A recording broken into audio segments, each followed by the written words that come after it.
Get ready for real conversations that matter. Introducing Real Talk with Kike, where straight talk meets deep dialogue.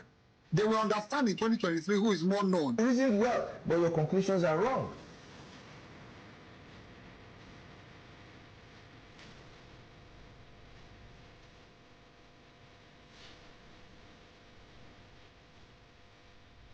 Hosted by the fearless Atanda-Owo. I love to hear from the horse's mouth because I love it when it's direct. This show brings together captains of industries and top political heads to tackle the tough issues. No sugarcoating here. Are we not practicing democracy again in Nigeria?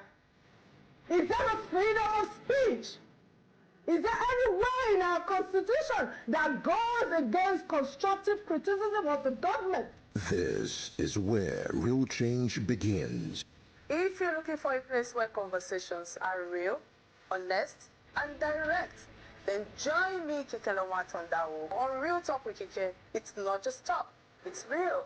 Don't miss Real Talk with Kike, airing 2 p.m. to 3 p.m. every Tuesday and Thursday on Silverbird Television Network, DSTV Channel 252, Star Times, Go TV 121, and on YouTube and Facebook. Real Talk with Kike, where discussions are hot and real.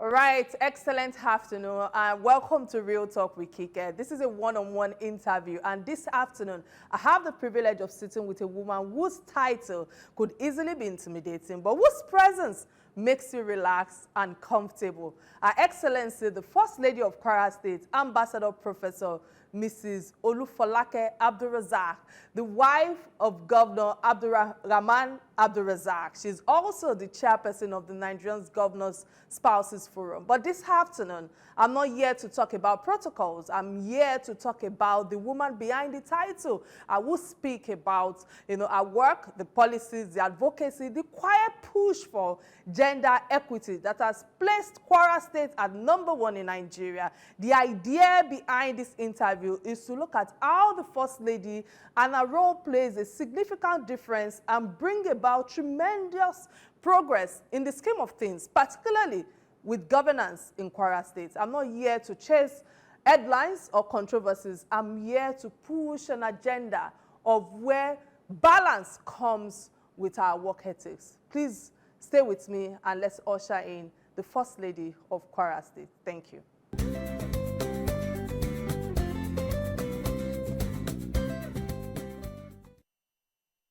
Before I usher in my guest, the First Lady of Kwara State, Ambassador Professor Mrs. Olufolake Abdulrazaq, I must quickly chip it in that it was an eye-opening experience for me yesterday that I have a first-hand visit to humanitarian sites. It was equally complimentary to have the partnership and involvement of British delegation from the under the British Deputy High Commission in Kwara State, Mrs. Gill Levels, OBE, and the Ilorin with the team. And I must say that I was touched to my marrow seeing the devastating outcome of the challenges we face in our communities. Nonetheless, it was also remarkable to know that hope is inspired with the collaboration of the Kwara State government, the British High Commission, and of course, the First Lady's office doing tremendous job in addressing the challenges of making our society better.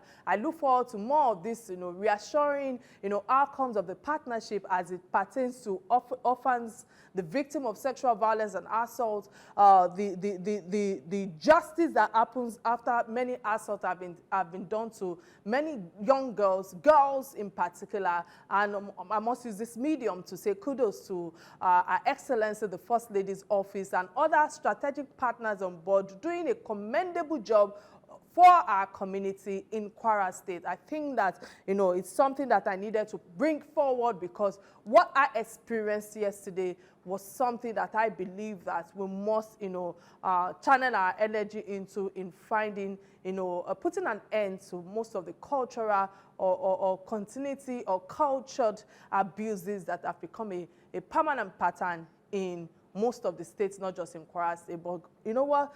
Let's hear from the horse's mouth herself and hear all that she has been doing in terms of bringing peace and hope to the people of Kwara State. Stay with me.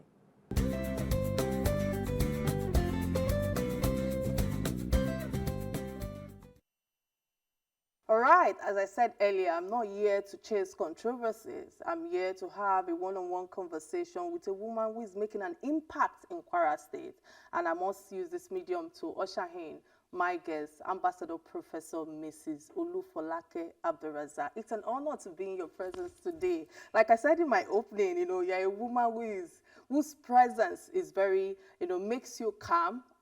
Even though it can be intimidating when you enter a room, and that's the honest truth, but it's an honor to finally be here after a lot of engagement and collaboration that you've been doing with many states and many organizations. Thank you so much for all that you have been doing those. How are you doing today, ma'am? I'm very good. Thank you so much for being here. It's such an honor to have you here. It's such a pleasure. And we've been talking back and forth, like you said, and I'm glad that we're finally sitting down. I'm glad that you've managed to, join us on some activities around the state. You've seen a lot of what we're doing. And, I thought it was important that you actually come to Kwara. We're not just in some, random studio somewhere, but you are here on ground and you're seeing for yourself. And I'm very grateful for this opportunity thus far. What I saw yesterday was really touching, and it makes me see the wonderful works that you are doing in this state. And I think that will make me usher us into our first discussion. I would like to start from the SACCO Center that we went to yesterday, because the center is critically, a front line in the fight against sexual and gender-based violence, and for me, with all that I saw yesterday, it just re-established what you have been doing thus far, especially when it comes to the women community, the girl child, fighting for the girl child, for justice. And with what I saw and the collaboration of the British High Commissioner, Deputy High Commissioner that was yesterday, that is Mrs. OBE herself, I must say kudos for all that you have been doing thus far. And I would like to start our conversation from, for us to cover the children, because I feel that the victims of this sexual violence in this country, particularly in Kwara State, what we experienced firsthand yesterday, what level of effort, are you, extorting further, to bring perpetrators to books and, look for how we can find some punity in their actions so that it does not become a culture in the states. Thank you so much. So, we went to the Sobi Hospital, and that Sexual Assault Referral Center is one of the few we have. It's not the only one we have. We have a few. We have a few of them. We also have the shelters, and, some places where people are given psychosocial support. We have a toll-free line, as you're aware, where people can call. We try and make sure that we do a lot of sensitization. And it's open 24 hours. Yes. We try and do a lot of sensitization, and it's free. I think that's the important thing people need to know. So that, because some people sometimes don't go to these facilities because they're scared that they have to pay. It's important to stress that it is a free service. So yes, we went to the Sobi one. We have a few, like I told you, and you could see what we have in there. We have the managers. We have the CMD himself there. We have the director from the Ministry of Health. We have the gynecologists, we have the nurses, we have the psychologists, and all these people. And then you saw the store, where we have the dignity kits and all these things that we give out. And I'm glad you were able to speak to some of the survivors. We're very, very lucky in Kwara State that we don't have a high prevalence of sexual violence against women and girls, but we do have a certain number. And it's important that we give them the adequate care that they need. So when they go into that center, they're taken care of immediately. They're able to report to the police. They're able to get, because we have some lawyers that actually offer pro bono services. Some we pay for, you know, to explain further.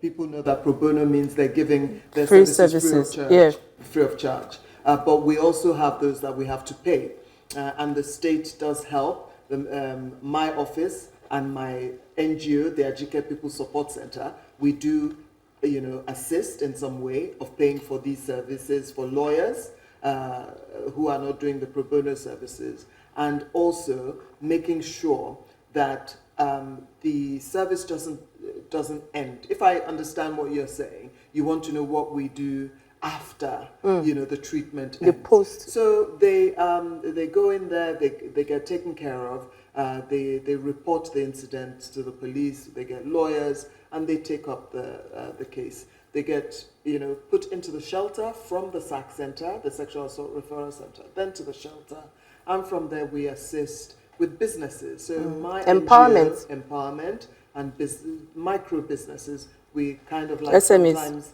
sometimes we sometimes, you know, train them in certain skills, and then we give them a little bit of funding, and then, you know, they start their micro businesses. Because if you understand, some of these survivors have to leave their families. Some perpetrators are located within the family, and they have to leave. Some of them have to leave their homes and all of that. So to set up on their own and start a business, it's really, really difficult. So we must assist them. So we continue to keep in touch. We continue to, you know, help them. There was a particular case of a father which I was so proud of, because, you know, we still have this problem of stigma where people don't want to say that this happened to them. They don't want it going out. Therefore, they don't seek support.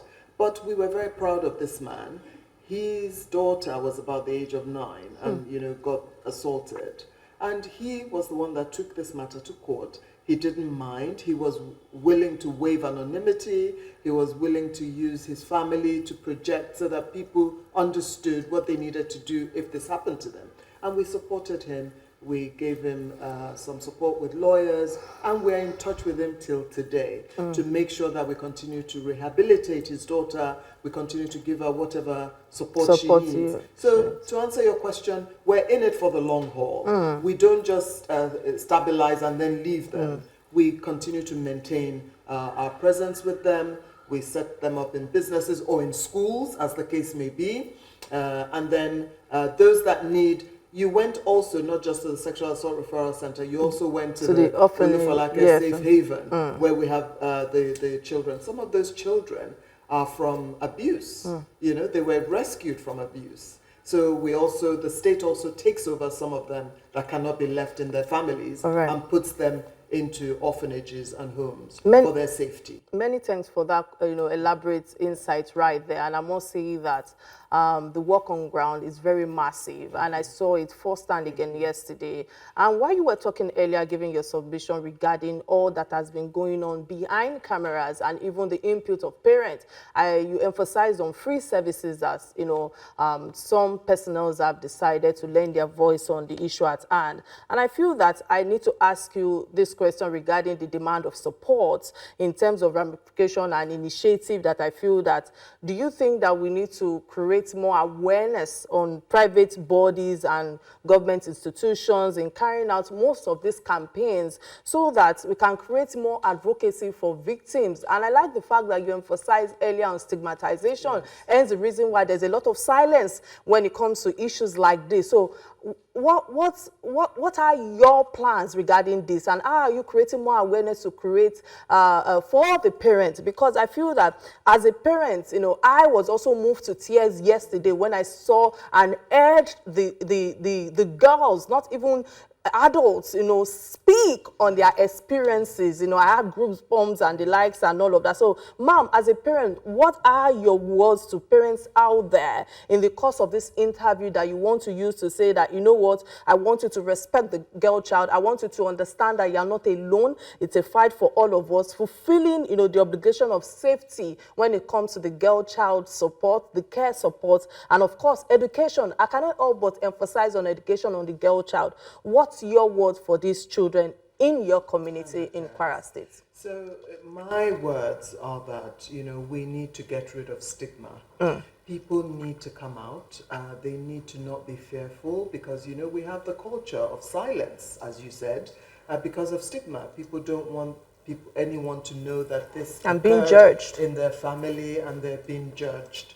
So it's just that you need to come out. The more people that speak about this, the more we will get support, the more we'll get financing, the more we'll get, help. The state government has been very responsive, and we've also had our friends support us. You saw the British Deputy High Commissioner, Jill Lever, was there, and she was also at a conference that we had last year, the Nigeria Governors Spouses Forum, of which I'm the chairperson, all the state first ladies. We have a conference once a year, and our conference is primarily on sexual and gender-based violence. Last year, we dealt with the topic of sexual violence in the digital world, where people are bullied online, where they are, made to perform all kinds of unheard of things online and all of that.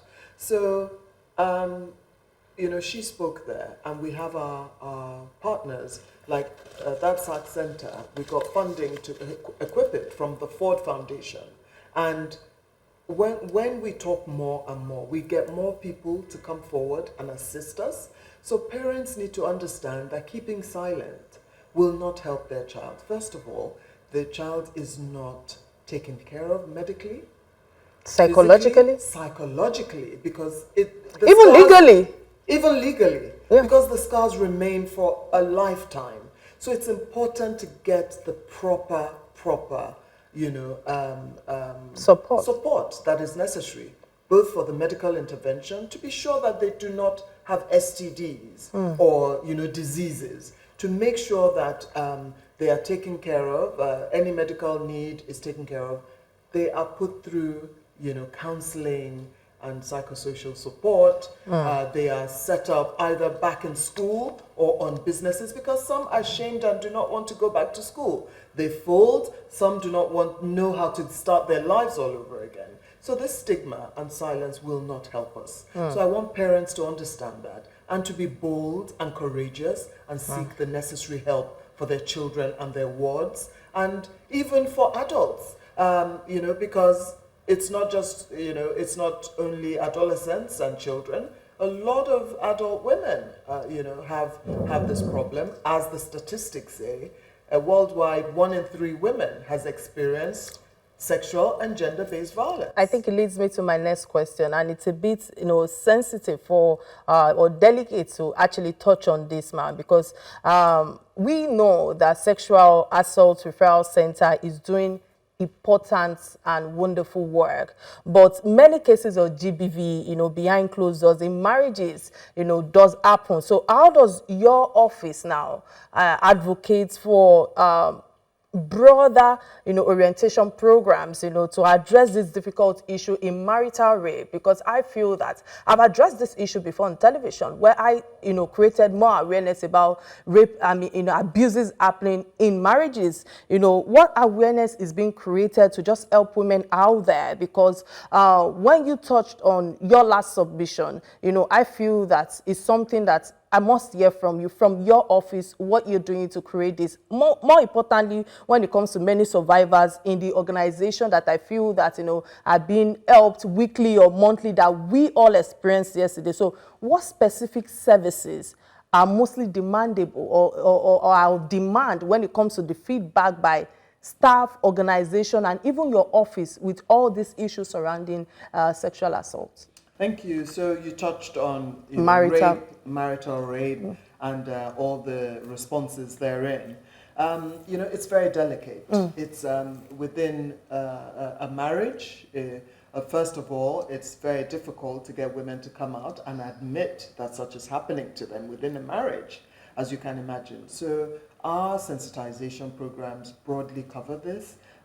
You know, I told you yesterday when we were speaking that I have people that go out, they even hold megaphones. I utilize the National Orientation Agency, my office, we do walks, we have jingles, we have adverts on television, we have all these things.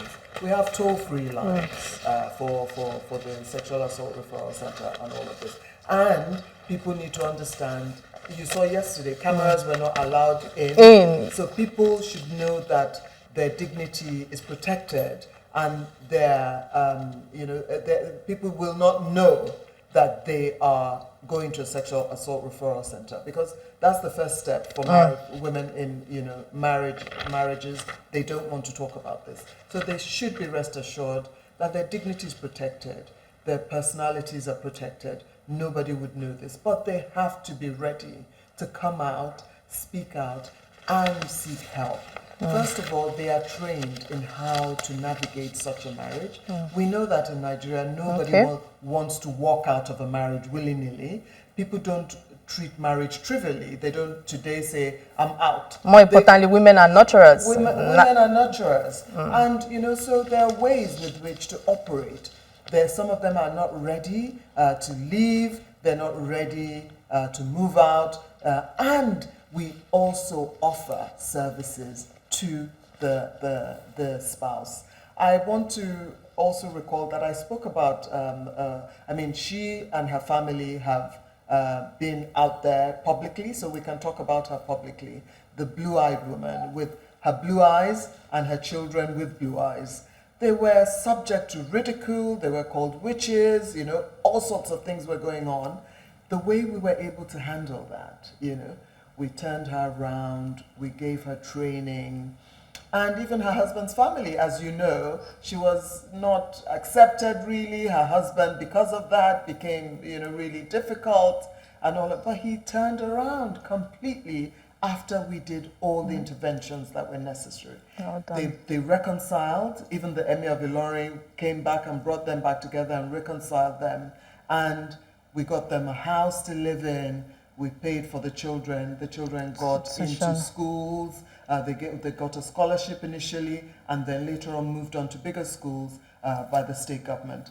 So we are able to go step by step. It's not a one, we don't just treat one angle. We treat it all through, all angles. And now she's thriving. She has a business. She's doing a lot of her own work. And people are now schooled, because we also made sure it was part of the curriculum for people to understand that everybody born with blue eyes comes from one common ancestor, and they need to be taught the biology behind all of this. Now people are schooled, people stand with them, take photos with them, they become celebrities. They become celebrities. People used to shun them. So this is the power of changing the narrative, of switching, you know, of making sure people see things in a different way. And education. And education, as you said. So this is why we do what we do, and we cover all aspects. So women in marriages should feel free to come around.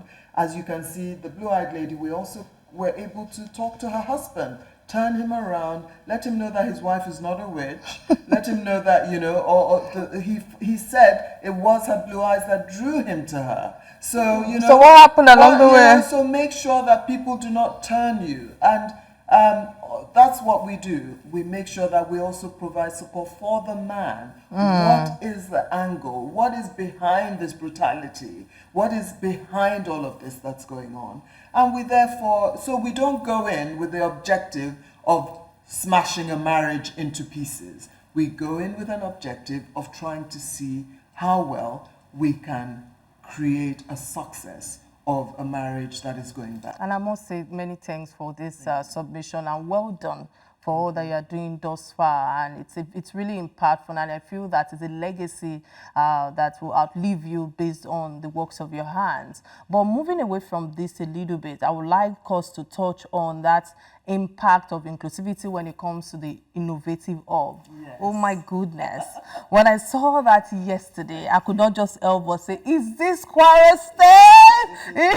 You know, and the Ilorin Innovation Hub, you know, is a symbol of the state's, you know, ambition to define its future, if I must say, because it's a facility that describes Kwara State, if you ask me, when it comes to Silicon Valley. You know, I remember how Tami yesterday emphasized on that, you know, to raise generations and tech-savvy youths who are actually experienced yesterday. So I would like us to shift focus on that right now when it comes to youth empowerment. I must ask you, how are these programs thus far making a difference in the daily lives of these youths? And the reason why I'm bringing this conversation to fall is because the youths of today are, you know, they are very tech savvy. They are, you know, everybody is on socials and the likes and all of that. How do you find that balance? How do you bring, you know, even the girl child, you know, into this conversation in a poor internet, I don't know if I should say access, you know, because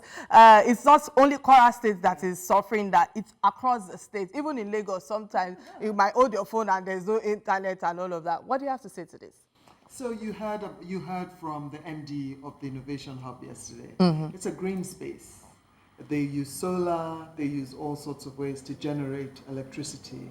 The internet service is stable there. So you can see the workspaces were full. You saw the place was full. The Kwara State government has really supported the tech sector. The Ilorin Innovation Hub is the biggest in West Africa. It's really big, it's huge, it is achieving a lot of things for our youth.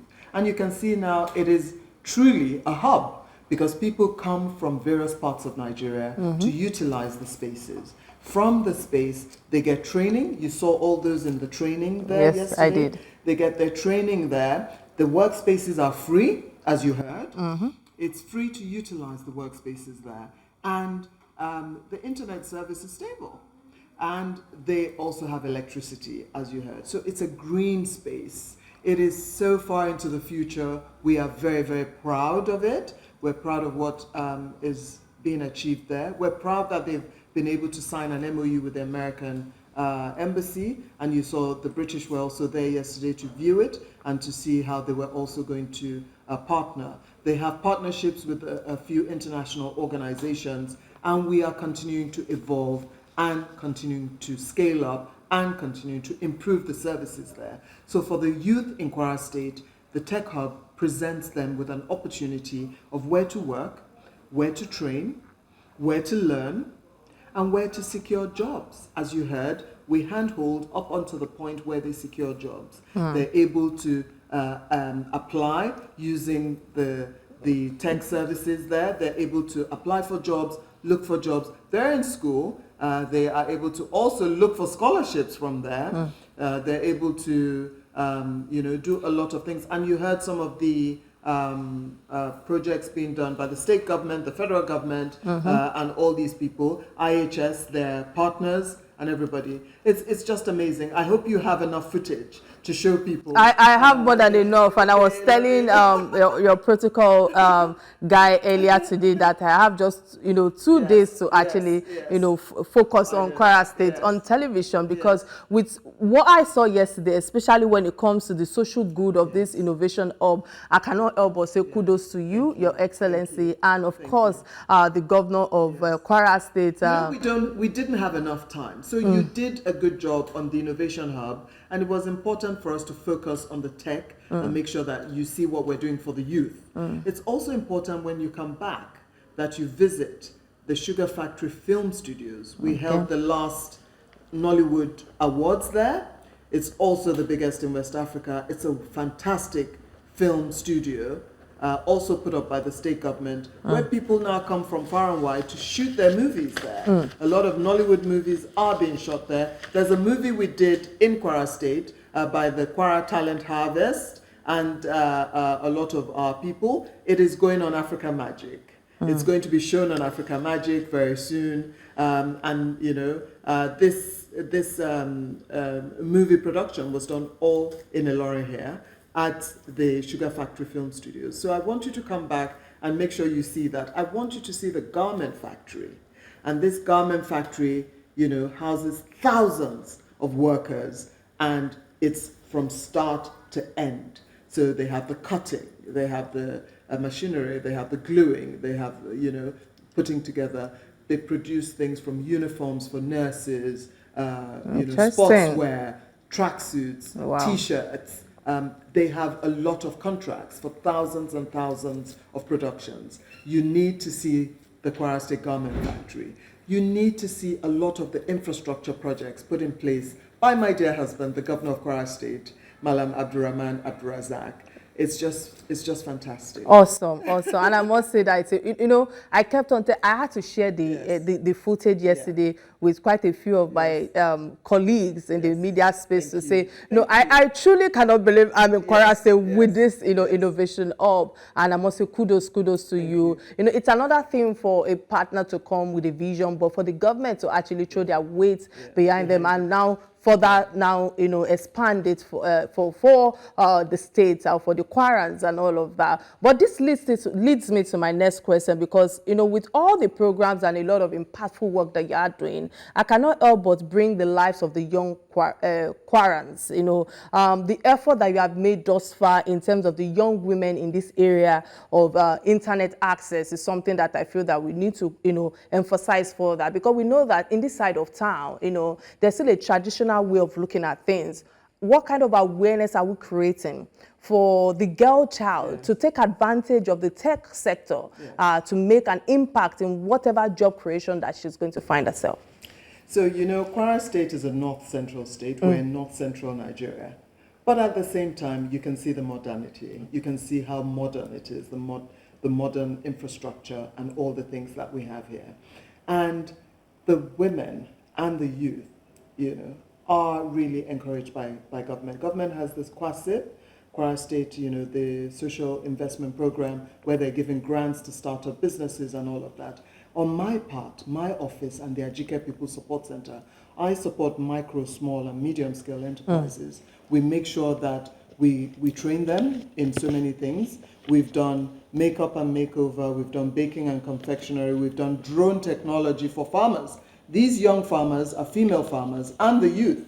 You're talking about innovation and making sure that women are in the tech space. Yes. So I'm telling you, we train them on drone technology for farmers. This has helped their farming, their yield. And one of the female farmers told my office how her yield, she was, you know, not expecting that sort of yield. It was amazing. She was able to pay her children's school fees, assist her husband in his work. I'm sure the husband supported her, you know. Supported her. So this is another thing. Political will is very important. The governor in his first tenure had more women than men in his cabinet. Yeah, I was coming to that. He had more women than men in his cabinet. This sent a signal to the society.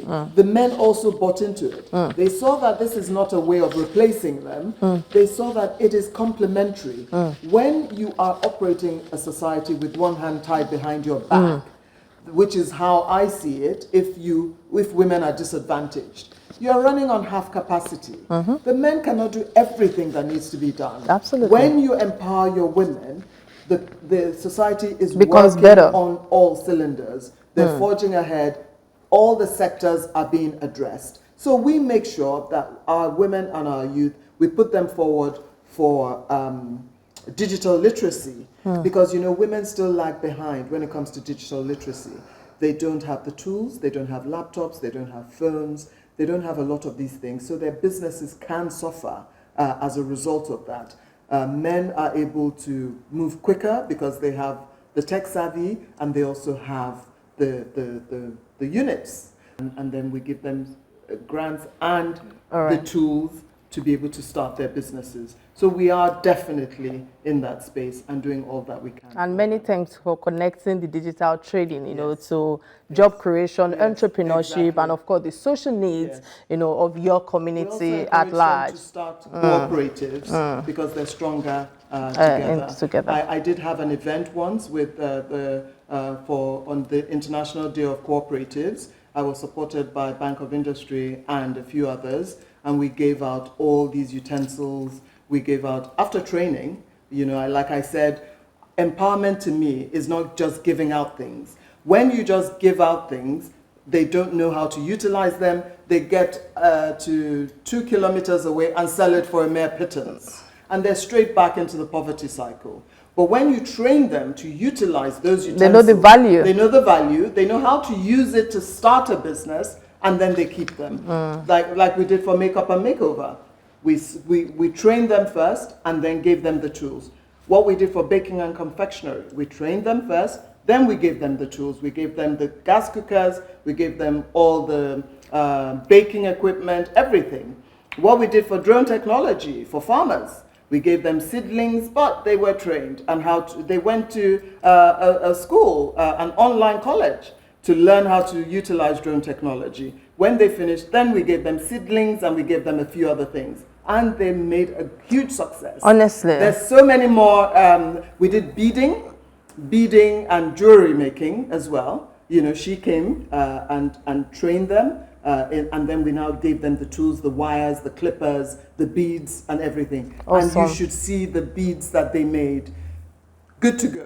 Good to go. Yes. And I must say that thank you so much, you know, for creating an awareness for women on how to generate revenue for themselves without waiting on the men. Yeah, I just emphasized on that, you know, but still going back to what you earlier, you know, said, because as the chairperson of the Nigerians, you know, Spouses Forum, you've been very vocal about the reserved seats for women's bill and pushing for 6 months, you know, paid maternity leave across states. And I must say kudos for such initiative, because that's not an easy road, if I must emphasize, anywhere in the country. It's not just a Nigerian thing. So looking back now on that, what has been your most, you know, encouraging breakthrough thus far, you know, and what are still, you know, the challenges, you know, the resistance that you've been facing, especially when it comes to state assembly, you know, trying to level up this bill? So you see, we're very lucky in Kwara State. We've already passed the, you know, 35% affirmation bill here in Kwara. The governor already, you know, did that. And so we have that here as a law in Kwara State. We also have the 6 months maternity leave here in Kwara State, and I think 10 or 11 other states have also started 6 months maternity leave, paid maternity leave. We're hoping other states, this is an advocacy we're doing in the Nigerian Governor Spouses Forum, to get other states to also you know, do this. We are lucky, we're speaking to a lot of the governors. We have the partnership of the Nigeria Governors Forum, to get them to please get other governors to pass this law in their states, and we're looking forward to them doing that. With regards to the reserved seats for women bill, I was, you know, I still am in that particular space, trying to make sure that we pass this. It's important because it gets more women. You've seen the dismal percentages that we have for women in participating in governance in Nigeria compared to the rest of the world. We're lucky in Kwara, we're not that. Like I told you, in the first tenure, the governor had more women than men in his cabinet. Now we have 50-50%. Absolutely. Women are holding, you know, the head of the civil service is a woman. The head of the state insurance is a woman. The commissioners. We have so many female commissioners. I saw a few of them yesterday. Young all commissioners, of them handling so many different roles. We have the youngest female commissioner 25. in Nigeria in Kwara State. Kwara State. We have the youngest female House of Assembly member in Kwara State. We have a female local government chairman in Kwara State. And then all the deputies are female. And then we have across board, you know, women in governance. And I'm telling you that the men have bought into this. They've seen how vibrant the community is. And my breakthrough, and the one that I just felt so heartwarmed by, is the way that the men have now become the champions of this. As you heard, my husband, the governor, has been, you know, awarded as a veritable he for she because of this. Kwara is known as the gender state because of this. But my own particularly heartwarming moment was when I saw that men did not resent this. Men are championing this, they're on board. They are happy that their wives are bringing something, to the table, to the house. They're happy that their daughters, I will tell you, one of my skills acquisition programs, this one was the tailoring, where we made people, we did tailoring for them to become fashion designers and the like.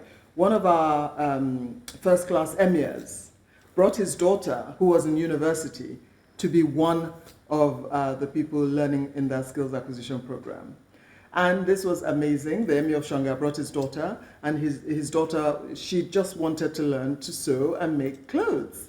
She was in university, and this went round. People heard about this, and then I had more and more people wanting to be part of it. So we need us all to show by ourselves that this is something useful to be a part of. So all these things we continue to champion. I will continue to champion the Reserved Seats for Women bill. Whenever I'm in Abuja, we'll continue to meet stakeholders. I'm happy that the legislative members in Kwara are behind it. We don't have that problem in Kwara State. And the legislators representing Kwara in Abuja are also behind this, and we're very happy. And we've tried now to sensitize other people. I've been working with Chief Mrs. Osasu Igbenedion Oguche, TOS Television.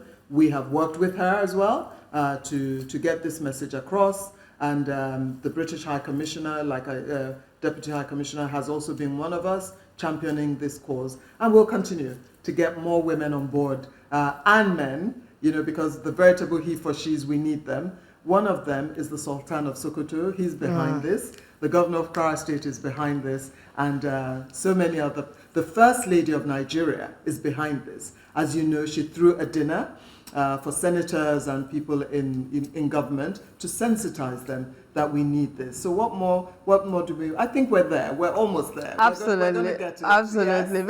Many thanks for all that you're doing thus far. Let's go on a quick break to get a word from my sponsors. When I return, the conversation will continue. You do not want to change this channel. I'll be right back.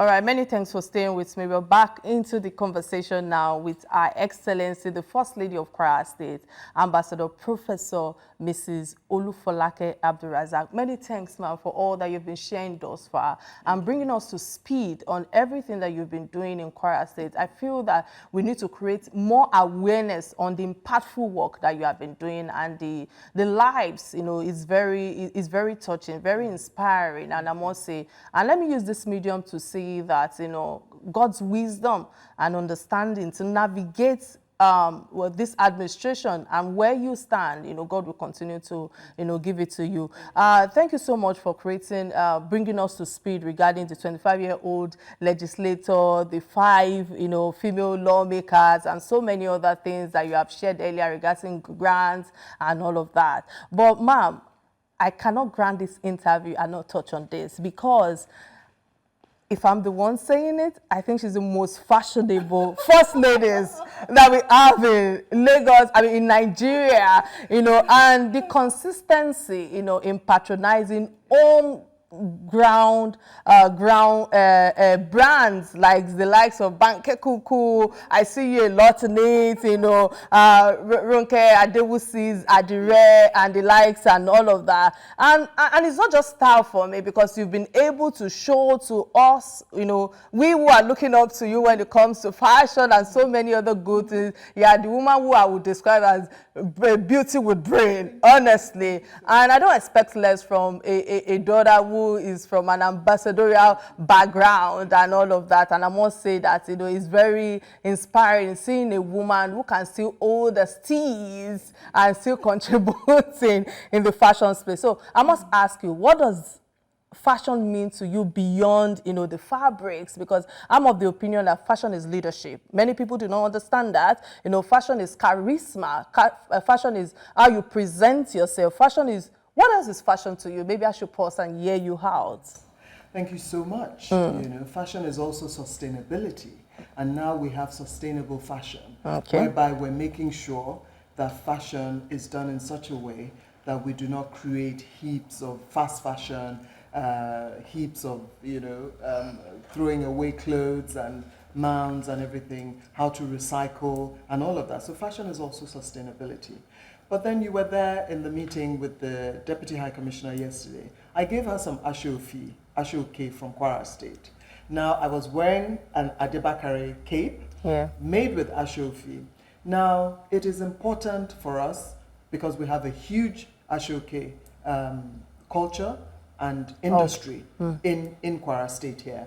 So it's important to showcase this fabric, and also, like you said, I patronize homegrown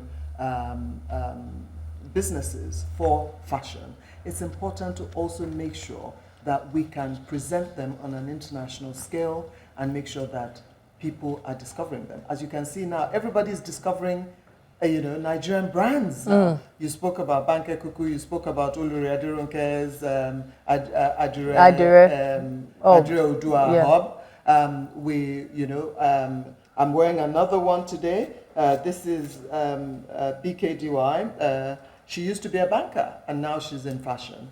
We have the likes of Tolloway. We have the, so many more that I patronize. And why do I do this? I wear them to meetings. I wear them abroad, and everybody's like, "Who are you wearing? What are you wearing? This is amazing! Amazing colors, amazing stitching, amazing style and design, and also the quality of the fabrics." We like the fact that Banke Kuku is a textile designer to start off with. So she researches her textile, her design. She's very good at looking at sustainability, the ecosystems, the earth, making us fall in love with the earth. We use that to actually promote climate change, like I said, sustainability, making sure that people look at the savannah and make sure that they're trying to hold on to the savannah. We make sure we mitigate desertification. We plant trees, and this takes me to the planting of trees. So our designers are planting trees everywhere because they know that they utilize a lot of trees, textile, yarns from cotton, and so many other things, from silk and all of that. So they are planting trees. They're being responsible. So fashion, to me, means responsibility, means leadership. So do you see yourself, Ma, at some point owning a fashion line? Because I cannot help but ask just for you to create or further boost the creative industry. What do you I would love to continue to create, to boost the creative industry. As you know, I really work with the creative industry. My father was a playwright, apart from being in information, diplomacy. And all. He was also a playwright. He staged plays, the costume design of what he used to do. A lot of the young people of today don't know Village Headmaster. My father was one of the writers of Village Headmaster, and looking at the design, the costumes, he wrote the scripts, a lot of the scripts, the posturing of how the characters would go forward, sit, how they do things. A lot of it were portrayed in his plays. The titles of the plays. Secretary, take note. Palm oil on my fingers. So poetic. We need to get back to that level of poetry. I am an art connoisseur. I really collect art, African art, Nigerian art in particular, and a few others, vases and all of that. We want our youth to discover the art. We want our youth to discover the creativity and creative pursuits. They need to learn flower arranging. They need to learn how to knit again. We know that everything is going towards tech, but tech should not take away the creativity of our youth and our planet. There's a saying that says that the rich also cry. And people see the events, the recognition, the cameras, the beautiful the protocols, the pause, but they don't see the pressure that comes with your position, the lonely decisions sometimes, you know, who to trust, the emotional weight, you know, people like you in the corridor of power, sometimes, you know, it's very difficult or very challenging to trust people around. So what are those things that people don't see about being the First Lady of Kwara State, or the sacrifices, you know, even sacrificing to be here today? You know, there are so many other things that women like you would like to be doing when it comes to finding work-life balance with children and of course their husbands and all of that. So I would like you to, you know, touch on this regarding the private moment of doubts, you know, and how do you stay grounded, you know, when the spotlight switched off, maybe that's the word, you know, switched off. What do you have to say to this quickly? You see, this is a very insightful question. It's very, very purposeful, and not a lot of people ask that question. People don't want to know you beyond the surface, beyond what you present in your official capacity. They don't really want to know what you're going through or what you're doing behind the scenes. And I'm so happy that you've touched on that.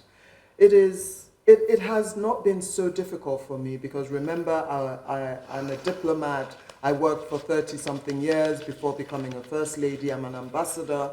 And therefore, I've always worked as an adult.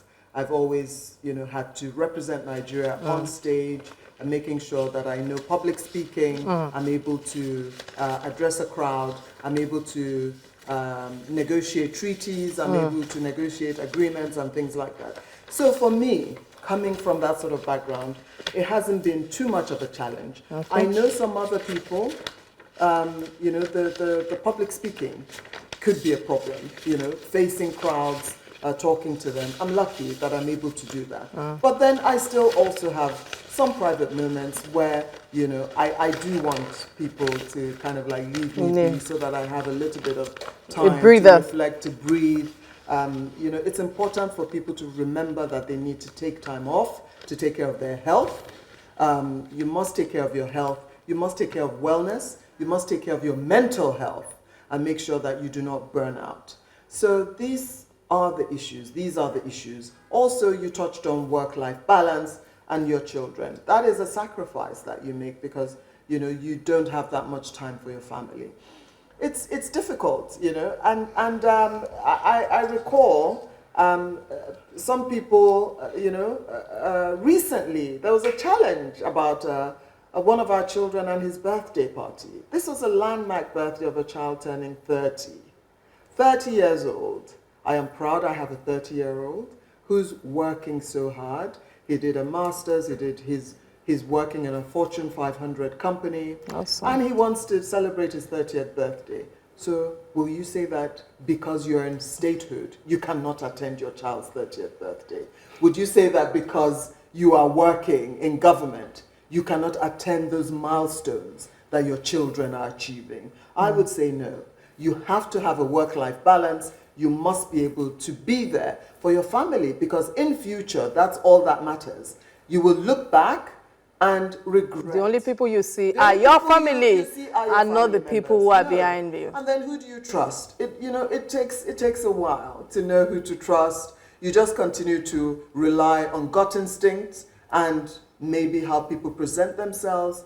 And you see, the good thing about Nigerians is I love the fact that they stand to their convictions. If somebody believes that somebody else is not so good and is not portraying a good you know, way about them, they say it. I'm happy that Nigerians are forthright. I'm happy that they stand up and they have backbone.